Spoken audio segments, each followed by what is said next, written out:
feche seus olhos, curve sua cabeça. Eu não sei como você saiu da sua casa, eu não sei como você chegou aqui hoje, mas eu sei de uma coisa: nós já pudemos sentir a presença de Deus. Eu sei de uma coisa, que a palavra de Deus, ela tem poder para transformar, para curar, libertar. E nós vamos fazer menção da palavra nessa noite.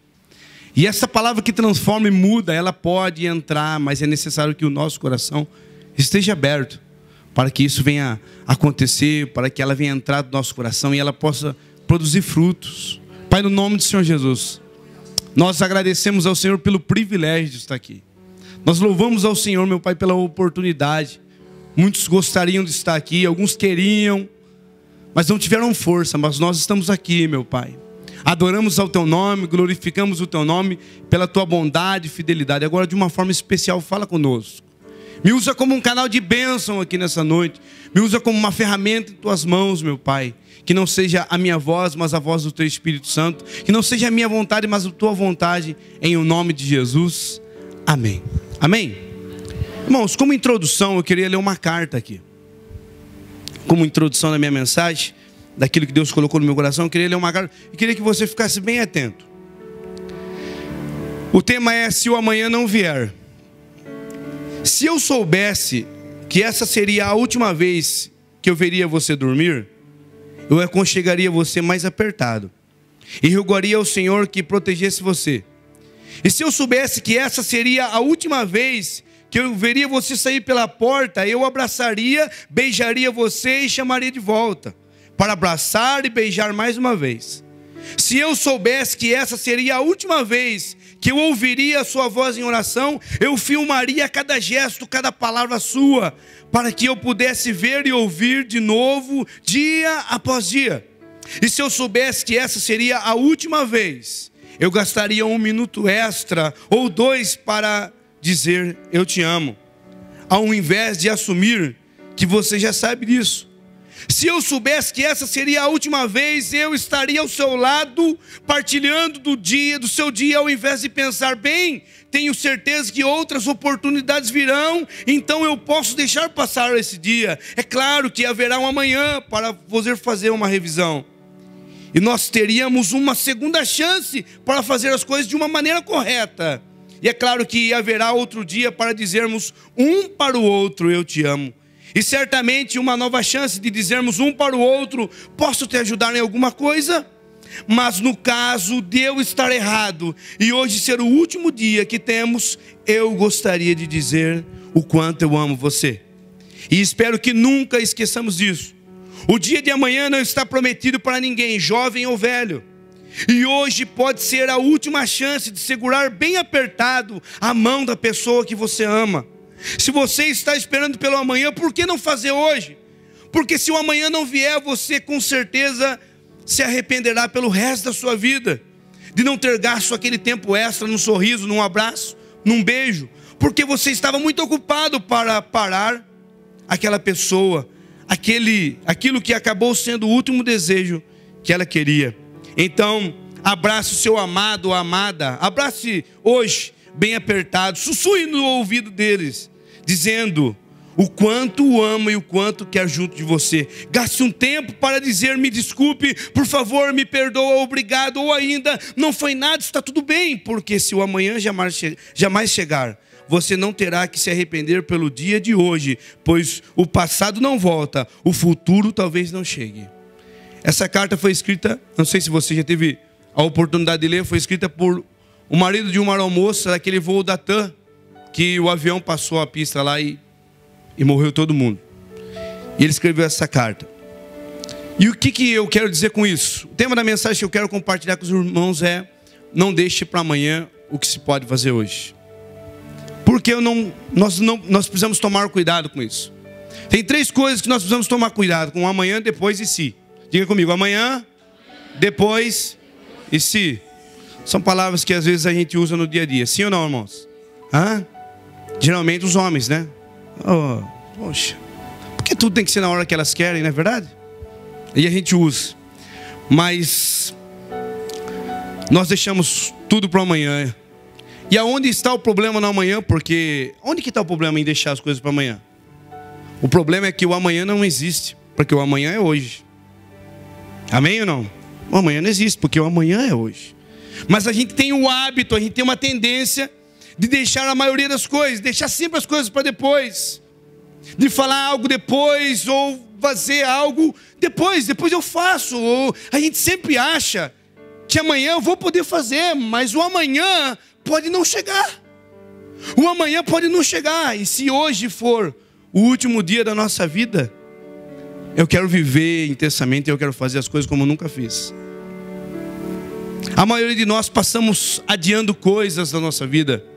Nós passamos adiando muitas coisas da nossa vida. Nós adiamos palavras, adiamos decisões, adiamos atitudes que nós poderíamos tomar hoje, mas nós sempre estamos adiando, deixando para depois. O amanhã não existe, ninguém faz nada amanhã, porque o amanhã é hoje. Ninguém compra alguma coisa amanhã, eu compro hoje. A pastora Karina disse aqui, regime. Ninguém começa a fazer um regime amanhã, mas eu começo hoje. Porque quando chega amanhã, porque amanhã é o primeiro dia do mês, né? Amanhã é dia de começar regime, amém ou não? Só os gordinhos sabem do que eu estou falando. É ou não é? Puxa, a gente tenta fazer um regime dia 1º, dia 2, 3, aí no 4 a gente dá aquela fracassada. Não, fala, esse restinho de mês eu vou deixar tranquilo, a hora que começar. Aí quando chega em julho a gente fala, esse restinho de ano eu vou ficar de boa, em janeiro eu começo, porque poxa, Natal está aí. Então a gente tem uma tendência, e eu fico muito preocupado com isso, porque eu tive algumas experiências não boas. Eu sempre conto isso, eu tinha um pastor José Luiz. Eu tinha ele como um pai, ele fez meu casamento, eu me converti na igreja dele, ele me batizou, ele batizou a minha esposa, e nós vivemos uma vida junto, intensamente. Ele era um homem de Deus, e eu vivi uma boa parte do meu ministério, da minha vida, para servir o ministério dele. Eu escolhi fazer isso. Eu poderia ter abrido igreja, eu poderia ter ido para tantos outros lugares, mas eu escolhi ficar do lado dele. E chegou um momento da vida dele que ele começou a se adoecer muito, muito, muito, e ele ficou muito doente, e eu lembro que às vezes eu ia lá visitá-lo. Mas quando ele ficou ruim mesmo, ele ficou internado, eu liguei para ele um domingo e falei, pastor, amanhã é segunda. Pronto, resolveu. Quando chega um bilhetinho esse aqui, dá medo. Ou é zip ou é bolso. Está resolvido. E aí eu lembro que eu liguei para ele no domingo à noite, eu falei, pastor, amanhã eu vou visitar o senhor no hospital aí, hein? Ele falou, opa, pode vir. Vem. E aí chegou a segunda-feira, e a segunda-feira foi corrida, eu não me lembro o que aconteceu, eu sei que não deu para mim na segunda-feira à noite. Quando deu 9 horas eu liguei para ele, falou, pastor, me perdoa, não deu para mim aí, que ele estava lá encharcado, não deu para mim aí, mas amanhã eu vou, amanhã é terça, amanhã está tranquilo. Ele falou, não tem problema, fique em paz. E chegou a terça, e a terça eu falei assim, poxa vida, tantos amanhã vão vir, eu vou na quarta, eu vou na quinta, eu vou de dia, eu faço alguma coisa, dá para mim ver ele. Só que chegou a quarta-feira de manhã, o telefone tocou e alguém me ligou e falou, o pastor morreu. O pastor faleceu. Irmãos, como esse amanhã me machucou, porque eu poderia estar do lado dele lá, e eu ia fazer alguma coisa, eu ia mudar a vida dele, não. Mas eu sempre que eu estava ao lado dele, eu tinha alguma coisa para ouvir da parte dele. Ele sempre dava uma instrução, ele sempre falava alguma coisa para mim. Ele sempre trazia algo bom para mim. Então não deu tempo, que eu deixei para amanhã. Quantos de nós adiamos muitas coisas hoje para deixar para amanhã? Depois, se der eu faço. Eu tinha algumas frases que eu anotei de um grande pensador.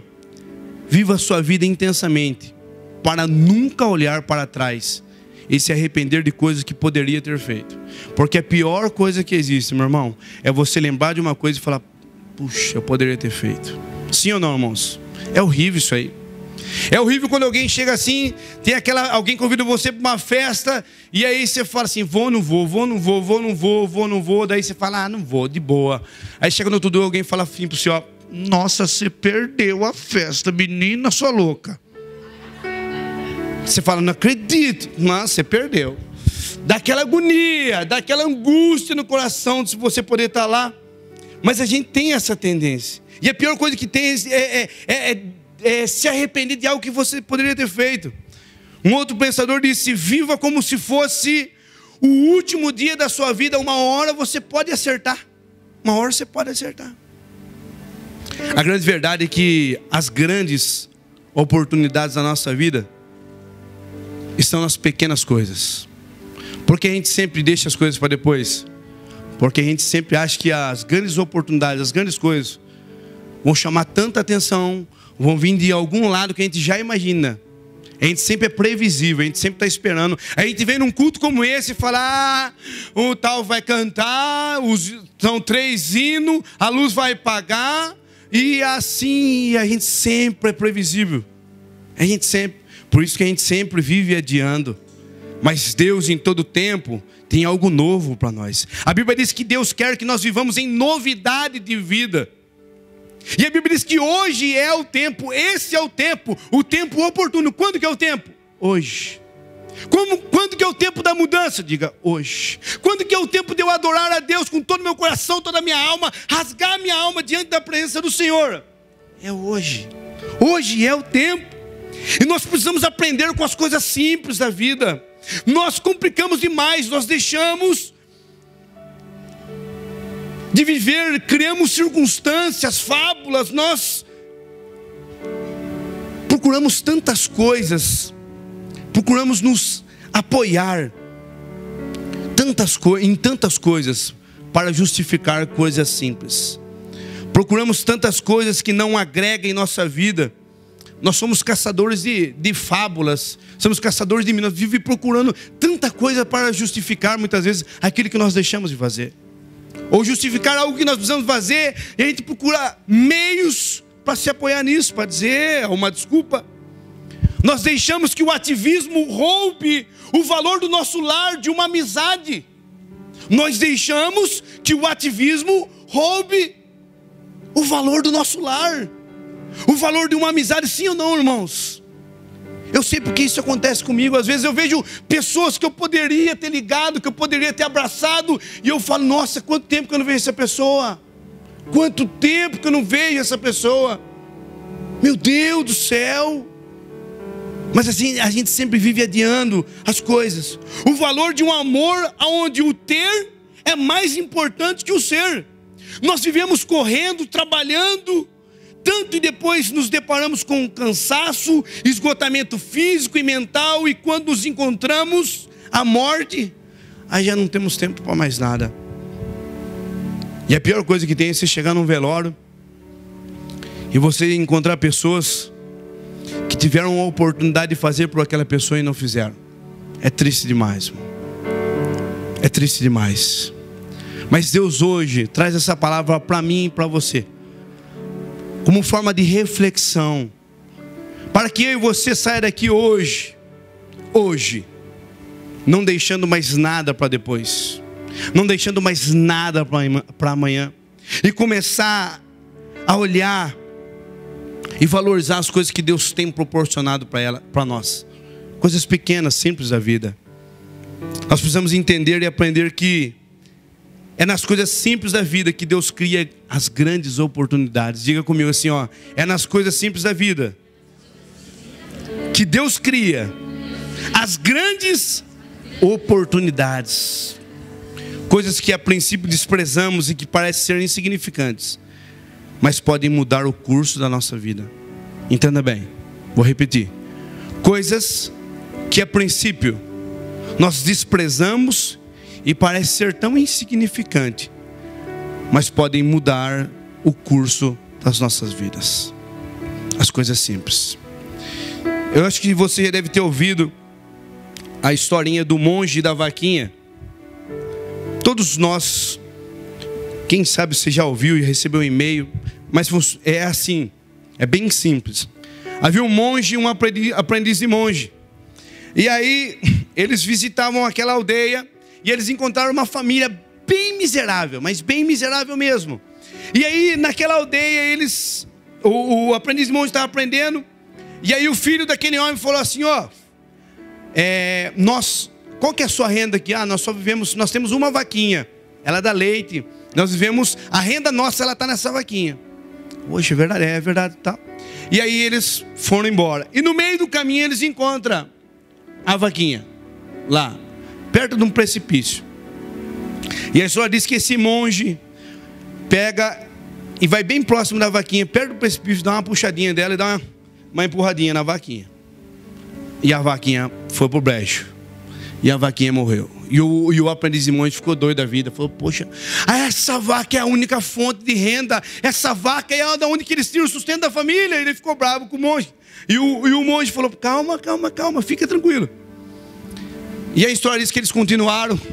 E depois de alguns anos, aquele aprendiz de monge, que já era monge, veio visitar aquela aldeia novamente. E ele encontrou no lugar daquela casa uma grande casa, muito grande, bonita, uns carros na garagem, jet ski e tudo mais.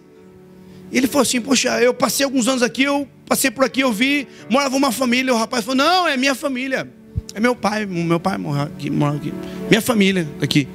Mas ele falou, era. Aí tinha uma vaquinha, era fonte de renda nossa. Mas um dia essa vaquinha morreu. E aí, o que aconteceu? E aí nós arrumamos uma outra fonte de renda que foi muito melhor para nós. E o que eu aprendo com isso? Que todos nós muitas vezes temos uma vaquinha. Porém, em alguns momentos é necessário matá-la para abrir espaço para novas oportunidades. Coisas às vezes que nós nos apegamos, que nós nos prendemos, que são coisas simples, mas que vai abrir novas oportunidades para a nossa vida. O grande problema é que nós esperamos grandes coisas acontecerem para podermos mudar e aproveitar as oportunidades da vida. Uma das grandes virtudes é reconhecer o nosso limite. Irmãos, quantas pessoas... algum tempo atrás, eu tive um centro de recuperação para dependente químico. E eu lembro que um dia de manhã eu recebi uma ligação e a gente só trabalhava com pessoa adulta. E aí um pai falou, viu, eu queria internar meu filho. Vocês são centro de recuperação? Eu falei, somos. E ele falou assim, eu queria internar meu filho está viciado no crack. Eu falei, poxa, que pena. Não, mas pode trazer aqui então. Mas ele tem 9 anos de idade. Hoje, nós estamos em 2018. Isso aconteceu há aproximadamente 10 anos atrás. Então hoje, não é, quase que é natural uma criança você encontrar uma criança com 9 anos usando crack na rua. Mas há 10 anos atrás, irmãos, e eu comecei a chorar do outro lado do telefone. Falei, mas eu não posso ajudar. O senhor falou, pelo amor de Deus, me ajuda. É que eu e a mãe dele trabalhava demais. E a gente não teve tempo. E ele voltava da escola e ele acabou ficando viciado no crack com 9 anos de idade. Então muitas vezes nós como pais, nós esperamos os nossos filhos se perderem. Às vezes nós perdemos os nossos filhos dentro de casa. Os pais esperam os filhos ser presos, ou acontecer tanta coisa, para daí tomar uma decisão, para daí chegar, conversar e dizer, filho, o que está acontecendo? Onde que eu posso te ajudar? Muitas pessoas, irmãos, esperam o patrão mandar embora, para daí falar, poxa, eu poderia, por pouca coisa. Pessoas descontentes muitas vezes com o patrão, e começa a dar aquela, eu já vi isso, começa a dar aquela relaxada. Quando que daí o patrão chega para mandar embora, fala assim, eu vou mandar você embora, por quê? É por causa disso. Mas por que você estava fazendo isso? Eu estava fazendo isso porque eu precisava de um aumento. Mas quanto? 50 reais ajudaria. Seria tão fácil para o patrão dar. Mas o que acontece? A gente espera grandes coisas acontecer para a gente tomar atitudes. Coisas que mexem com a gente. Às vezes nós estamos vivendo dificuldade no nosso casamento, como marido e mulher. E às vezes vai tocando, empurrando, e espera o barco embicar, o avião embicar para afundar, para daí pedir ajuda. Pastor, me ajuda. Por quê? Porque minha mulher já foi embora. Mas não era mais fácil ter pedido ajuda antes? Mas não, a gente espera grandes acontecimentos para a gente tomar atitude. E quando que a gente pode tomar atitudes? Em pequenas coisas. Nas pequenas coisas nós podemos mudar. Sim ou não, irmãos? Amém? Está dando para entender? Pessoas esperam até um infarto, um câncer, para daí tomar a decisão de andar de bicicleta. Não é verdade? Sim ou não? Eu vou contar um testemunho. Minha mãe, ela faz uso do tabaco, do cigarro. Foi liberta da maconha, graças a Deus. E ela faz uso do cigarro. E às vezes eu vejo uma pessoa ou outra que morreu no Facebook. E às vezes ela manda mensagem e fala assim, Rafa, você lembra daquela pessoa tal? Eu lembro, morreu. Aí eu vou lá visitar minha mãe. E aí eu chego lá, ela fala, Rafa, Fui no velório da pessoa, morreu do quê? Morreu de câncer, menino. Verdade, mãe, verdade. Por quê? Fumava que nem não sei o quê. E aí? Morreu. E agora? Rafa, parei de fumar. Pai, eu não quero isso para minha vida. É mesmo, mãe? Verdade, parei de fumar. Não coloco mais um cigarro na... Obrigado, se abençoe. Não coloco mais um cigarro na boca por nada. Tá bom, então vamos embora. E jogo e segue. Daqui uns dias você chega lá. Quem tá lá? Mamãe fazendo uso do tabaco novamente. Mas graças a Deus foi liberta da maconha. Meus irmãos, a gente espera grandes coisas acontecer para daí tomar atitude. Eu lembro que eu vim aqui, o pastor, não sei se foi aqui que eu ouvi, o pastor Luciano cantando que aquele pregador famoso, um homem de Deus, professor Nelson, precisou ser diagnosticado com uma diabetes para daí ele poder fazer um regime para ele poder viver. Mas não era mais fácil ser feito antes? Sim ou não, irmão? Não era mais fácil tacar aquele shortinho apertado, aquele capacetinho na cabeça e dar uma pedaladinha de leve? Mas não, dá para tocar assim, vamos tocar. Vamos empurrando. Nós temos as grandes oportunidades de fazer as coisas diferentes hoje, onde a nossa história pode mudar através de pequenas atitudes, através das pequenas oportunidades que nós temos na nossa vida, através das pequenas oportunidades que nós temos na nossa vida. Eu queria que você abrisse comigo a sua Bíblia no livro de 1 Samuel, no capítulo 16, por favor, no nome de Jesus. Você achou que eu não ia ler a Bíblia, né?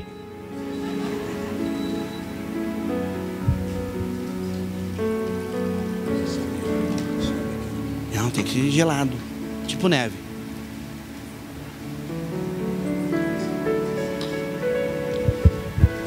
Todos nós conhecemos essa passagem. E esse rapaz, ouvimos falar muito dele. Mas eu aprendo algumas lições na vida desse rapaz. 1 Samuel, no capítulo 16, narra a história do Davi. Todos nós conhecemos.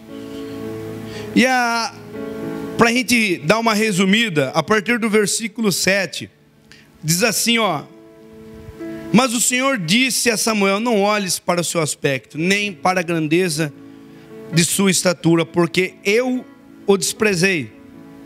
Não é assim que eu vejo um homem, porque o homem olha o que está diante dos olhos, e o Senhor, porém, olha o que está dentro do coração. Irmãos, nós vamos aprender aqui. Eu queria extrair daqui algumas lições para as nossas vidas. E a primeira dessas lições está aqui. E todos nós conhecemos a história que Deus pede para o profeta descer, ungir o rei, e passa os irmãos de Davi, e Davi não estava ali. Todos nós conhecemos. Mas o que chama a atenção é quando Deus chama a atenção de Samuel aqui e fala que ele não ouvia como nós vemos. Por quê?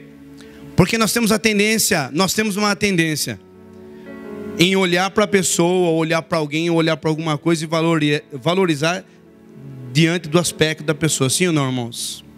Nós temos a tendência de olhar para as oportunidades da nossa vida e falar assim: ah, essa não vai dar nada. Quantas pessoas olham para nós e dizem que não vai dar nada? Quantas pessoas olhavam para mim, para você e diziam: esse não vai dar nada, aquele ali não vai virar nada. Muitas pessoas, irmãos, muitas pessoas. Mas Deus, Ele não olha desse jeito. Deus, Ele não olha da forma com que nós olhamos.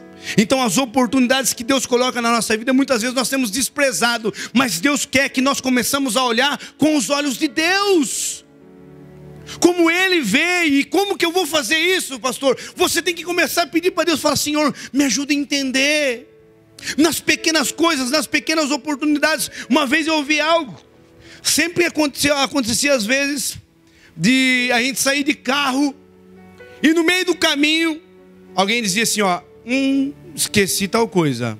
Não sei se você já aconteceu isso. Irmão, pense num cara brabo. Eu ficava brabo. Se era eu, se era minha mulher, não importava, eu ficava bravo. E depois eu comecei a aprender que muitas vezes são oportunidades que Deus nos dá, são livramentos que Deus nos poupa. Mas não, no momento de imediato a gente fica bravo. Fica ou não fica, irmão? Ou é só eu? Se for só eu, não tem problema. Mas que eu ficava. Hoje nós estamos no meio do caminho, a mulher fala assim: ó, Bem, esqueci o celular. Fala assim, calma amor, vamos voltar a buscar. Depois você pergunta para ela, irmão, sou crente, aleluia. Eita, Deus da glória. Meu irmão, porque eu entendo que Deus está no controle. E se Deus está no controle, Ele está me poupando de alguma coisa. E a oportunidade que eu estou tendo de voltar, alguma coisa pode acontecer ou deixar de acontecer.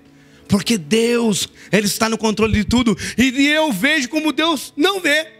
Eu não consigo enxergar, mas Deus está vendo. Um livramento, uma porta aberta.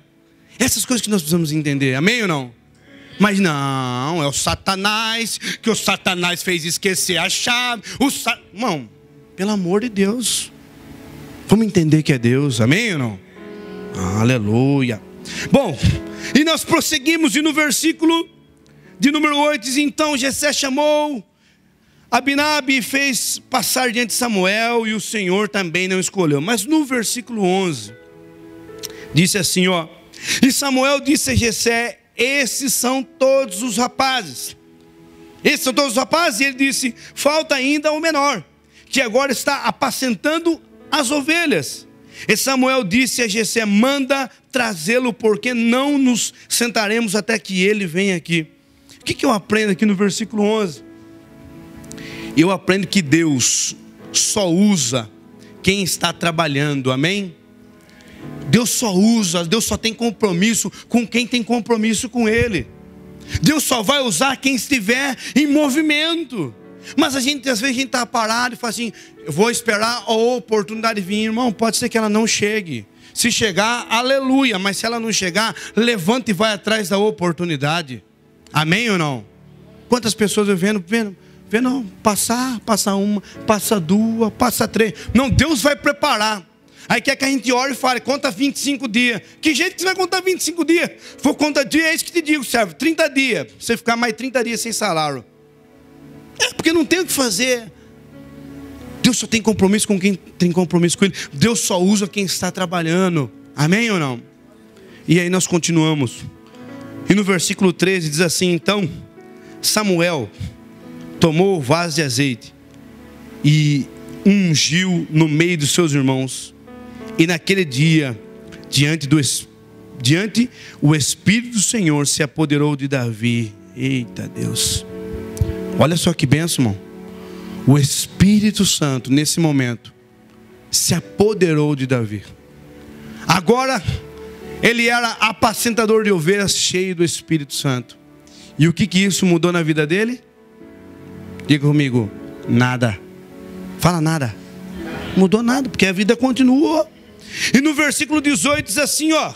Então um dos jovens respondeu e disse, eis que vi um filho de Jessé o belemita, que sabe tocar bem, e ele é forte, e é um homem de guerra, prudente em palavras, e belo no aspecto, e o Senhor está com ele. E Saul enviou mensageiros a Jessé, e mandou dizer, envia-me Davi teu filho, o que está com as ovelhas. Então Jessé tomou um jumento, carregado de pão, e um odre de vinho, e um cabrito, e enviou isto a Saul, pela mão de Davi seu filho. E Davi veio a Saul, que se agradou muito dele, e o fez seu escudeiro. Olha só, agora um homem cheio do Espírito Santo, tomado pelo Espírito Santo, e agora ele era escudeiro do rei. E o que isso mudou na vida dele? Nada, diga comigo, nada. Eita Deus. E aí continua, no versículo 22, Saul mandou dizer a Jessé, eu te peço que Davi fique comigo, porque ele me agrada. E quando o Espírito da parte de Deus atacava Saul, Davi tocava a harpa e a tocava com a sua mão. Então Saul sentia alívio e se achava melhor, e o Espírito mal se retirava nele. Então pensa comigo agora, Davi, ungido de Deus, cheio do Espírito Santo, escudeiro e músico exclusivo do rei. E o que isso mudou na vida dele? Nada. Mudou nada. A vida dele continuou. Tantas coisas aconteceram na vida de Davi, e eu percebo que a vida dele continuou da mesma forma. E ele parou? Não, ele continuou. Ele continuou a vida dele. Muitas vezes nós não atentamos para tantas coisas que Deus tem realizado nas nossas vidas. Às vezes, eu sei que aqui não acontece, mas às vezes acontece na nossa igreja. Na nossa igreja acontece muito. As pessoas vêm para a igreja esperando que vai ver bola de fogo, vassoura de fogo, sapato de fogo. É ou não é? Pastor, não vi fogo aqui. Às vezes daí taca a culpa no pastor, no louvor, não sei o quê. As pessoas estão esperando isso e achando um monte de culpado, quando que na verdade Deus muitas vezes está na simplicidade da palavra, na abertura, num testemunho que um irmão contou. Então muitas vezes nós esperamos grandes movimentos, quando que na verdade Deus já tem feito muitas coisas na nossa vida. O que nós precisamos é começar a valorizar e começar a entender o que Deus já tem feito na nossa vida. O que eu quero alcançar hoje na sua vida, na minha vida, é para nós começarmos a valorizar aquilo que Deus já tem feito na nossa vida. É para começar a valorizar as pequenas coisas, as pequenas oportunidades que Deus já tem nos dado. Para quê? Para que nós possamos estar atentos a aproveitar as grandes oportunidades que ainda irão vir sobre a nossa vida. E aí o que acontece, irmão? No versículo de número 12, diz assim, do capítulo 17, todo mundo sabe da história. O gigante Golias se levantou, estava ali, esculachando todo mundo. E Davi, no versículo 12, Davi era filho de um homem efrateu de Belém de Judá, cujo nome era Jessé. E tinha 8 filhos, e nos dias de Saul esse homem já era velho e avançado de idade. E os 3 filhos mais velhos tinham seguido Saul à guerra. E o nome dos 3 filhos que foram à guerra, Eliabe, Abinadab e o terceiro era Samá. E Davi era o mais novo, e os 3 mais velhos seguiram Saul. Então pensa comigo, tinha quantos filhos? 8, diga comigo, 8. Irmão, conta rápida. 8 menos 3 que foi na guerra? Ajuda eu, que é segundo grau incompleto. 5. 5 menos Davi, sobrou? Boa, 4. Acertou. Então se tinha 3 na guerra, Davi estava ali, 4 estavam em casa sem fazer? Nada, de boa, tranquilamente, devia estar mexendo no WhatsApp. O que aconteceu? E aí, Davi era o mais moço, mas Davi ia e voltava de Saul para apacentar as ovelhas de seu pai. E o filisteu chegava pela manhã e à tarde se apresentou durante 40 dias. No versículo 17 está o segredo. E Jessé disse a Davi, seu filho, toma uma efa desse grão de tostado e esses 10 pães para os teus irmãos, e corre ao arraial aos teus irmãos, e leva também esses 10 queijos ao seu comandante de 1000, e vê como seus irmãos estão passando, e traze notícia deles. Ponto. O que aconteceu aqui? Pensa comigo. Davi, ungido, cheio do Espírito Santo, escudeiro e músico oficial do rei, agora é o quê? Levantado a fazer o quê? Levar marmita para os irmãos, entregador de marmita. Pensa comigo, se é nós ia falar, não, você está enganado, irmão. Você não sabe com quem está. Nós não faz isso, irmão. Você não sabe com quem está falando, irmão. Você conhece meu sobrenome? Você sabe de quem eu sou filho? Não, você deve. Filho, eu sou escudeiro do rei, eu sou cheio do Espírito Santo. Nós fala ou não fala, irmão? Quando chega alguém e fala assim, irmão, tem como fazer? Irmão, gente, eu sou músico aqui, gente. Pelo amor de Deus, que eu tenho que ficar fazendo isso aí. Eu sei que aqui não acontece, mas às vezes acontece na nossa igreja. Não, o que você é? Eu sou pastor, e aí? E aí que não é nada, não mudou nada. Está aqui para servir do mesmo jeito. E aí pega e chama Davi e fala, Davi, agora nós vamos levantar você. É o novo entregador de marmita da família. Olha que beleza. Ele podia ter negado, sim ou não? Ele podia ter falado não? Eu falaria. Tem 4 negros parados sem fazer nada. Por que eu? Sim ou não, irmão? Na raiva. Só quem tem um monte de irmão aqui sabe que tem que buscar Coca-Cola com um monte de gente parada em casa. Na nossa época tem que buscar cigarro. Coisa do Satanás isso aí. Não sei como nós não morremos, mas Deus teve misericórdia. E aí, beleza. Davi agora vai levar a marmita. E a Bíblia diz que ele não nega, ele obedece. A oportunidade de levar uma marmita mudou a vida de Davi. As pequenas oportunidades estão as grandes coisas que Deus quer realizar na nossa vida. Amém ou não? Você pode olhar para a sua família, muitas vezes, ou para a pessoa que está do seu lado, está vivendo com você. Não, meu irmão, essa é a melhor pessoa que poderia estar do seu lado. Amém ou não? Comece a olhar para ela e falar: meu Deus do céu, que mulher é essa, gente? Sim ou não? Amém ou não? Às vezes eu olho para minha mulher e falo: que mulher é essa, gente? Eu não sei quem teve mais sorte, se é eu ou se foi ela. Mas que mulher sortuda. E eu olho para o meu filho e falo: meu Deus, que criança linda é essa? Não que os outros não sejam, mas isso aqui é mais. Amém ou não? As pequenas oportunidades é que Deus quer fazer as grandes coisas na nossa vida. Não deixe para amanhã o que você pode fazer hoje. E vou falar, hein? Você pode fazer muita coisa hoje. Não deixe para amanhã, porque o amanhã pode não chegar. E se ele não chegar, você não vai se arrepender daquilo que você poderia ter feito. Então eu quero que você, no nome de Jesus Cristo, irmãos. E a Bíblia diz que Davi foi, para nós encerrarmos aqui, ungido de Deus agora foi levar marmita para os irmãos. E a Bíblia diz que ele estava passando, todo mundo sabe a história.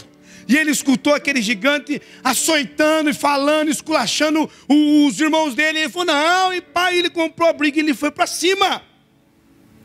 E ele livrou o povo de Israel pela uma oportunidade de levar uma marmita para os seus irmãos. As grandes oportunidades, as pequenas oportunidades, é que Deus quer realizar as grandes coisas na nossa vida. Amém? Então eu quero desafiar você hoje, meu irmão. Eu quero desafiar você hoje aqui no nome de Jesus, a viver o dia de hoje como nunca viveu. A viver as coisas que Deus tem proporcionado hoje para você, como nunca viveu.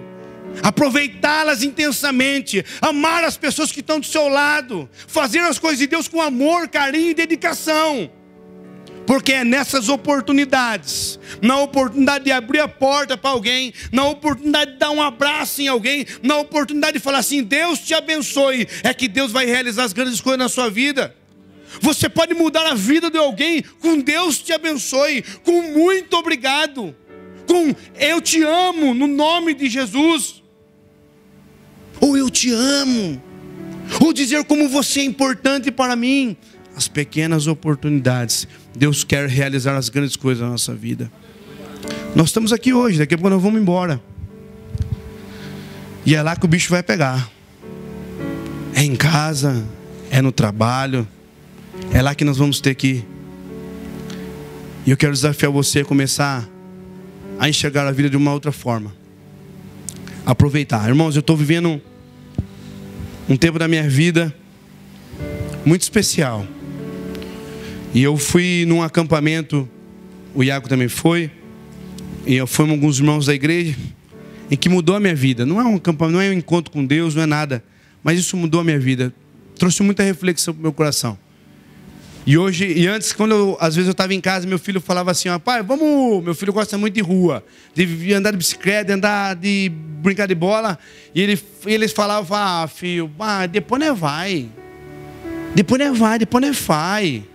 Meu irmão, hoje eu posso estar quebrado, cansado. Se ele falar vamos, eu falo: vamos agora. Porque o amanhã pode não chegar. E se ele não chegar, eu não vou me arrepender daquilo que eu poderia ter feito. Amém? Não deixe para amanhã o que se pode fazer hoje. Aproveite as pequenas oportunidades, que são as pequenas oportunidades da sua vida. É que Deus quer realizar grandes coisas. Se coloca de pé no nome de Jesus.